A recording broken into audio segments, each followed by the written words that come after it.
Audi's rivals in Stuttgart and Munich have recently figured out that the earning gap between their ultra-high-performance models and their regular lineups is perfectly suited for a range of in-between versions.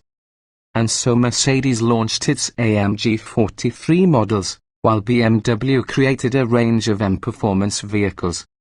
For its part, Audi has been making such models for 25 years in the form of its S cars, more sporting than the standard A range but less extreme than the full-on RS screamers engineered by the Quattro GmbH high-performance division in Neckarsulm. The most prominent of these is probably the S4, which slots in neatly between the A4 and the RS4. The RS hasn't been offered in the US since the last generation and currently is being redesigned. Now Audi has launched a new S4 based on the latest generation A4. As with the new A4, this car represents a significant step forward in many respects, even if it's not recognizable as an all-new vehicle at first glance. New engine, new transmission to begin with, the S4 employs an all-new 3.0-litre turbocharged V6, internally called A839. This engine is related to the 4.0-litre V8 that Porsche will use in the next Panamera. Fitted with a Borg Walnut twin-scroll turbocharger, the new mill makes 354 horsepower at 6,400 revolutions per minute and produces 369 lb-ft of torque starting at a low 1,370 revolutions per minute. That's 21 more horsepower and 44 more lb-ft of torque than was offered by the S4's previous 3.0-litre supercharged V6. This engine mates to an 8-speed ZF torque converter automatic, a unit that replaces the previous model's 7-speed dual-clutch automatic DSG. The S4's 6-speed manual, previously standard equipment, also is dead. Really? Audi says it went for the conventional automatic because US customers prefer the smooth torque multiplication effect when taking off at a stoplight, something the dual-clutch gearbox is unable to provide. But didn't Audi just tell us the new engine makes more torque at lower RPM?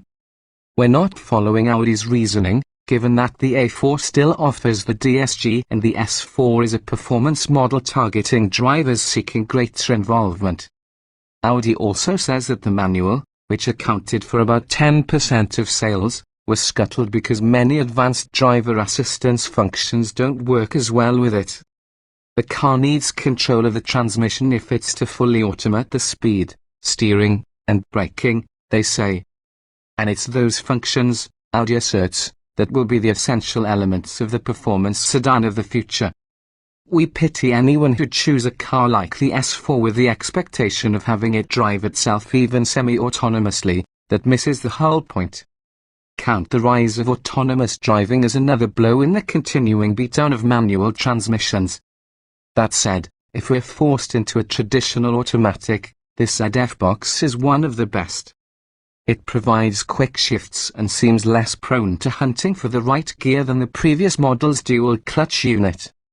What we'll never know is how well the dual-clutch might have worked with this engine's fatter torque curve. The S4 is fitted with steering wheel-mounted paddles for manual gear selection, but we wish those paddles were metal instead of plastic. Performance and driving Audi cites a 0 to 62 mph time of 4.7 seconds. We suspect that's conservative, and we think that the new S4 should get to 60 miles per hour about a half-second quicker. Top speed is governed at 155 miles per hour. The S4 is powerful enough to charge into triple-digit speeds with ease, but we wish it evoked a bit more emotion. Throttle response is not as immediate as it was on the outgoing supercharged car, and the engine's soundtrack comes across as artificial. There are some slightly unpleasant mid-range vibrations felt through the floorboard in the steering column, and the engine is clearly audible at idle, but not in a way that suggests a high-performance powertrain.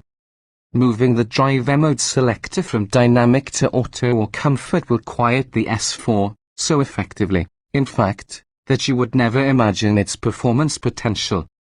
Yet it's strong, both in a straight line and in corners.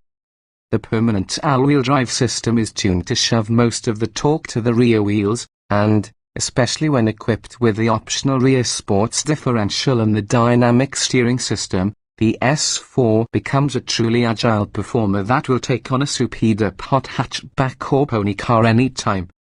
How it may fare against the more natural analogues of a BMW 3 Series and M Performance Tune or a Mercedes-AMG C43 sedan must await our first opportunity to do full track testing.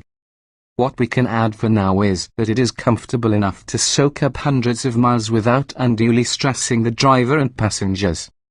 In Europe, the S4 comes with all the available assistance systems that are on the A4, albeit with a few tweaks, including the S4 specific screen with a central tachometer for the TFT gauge cluster.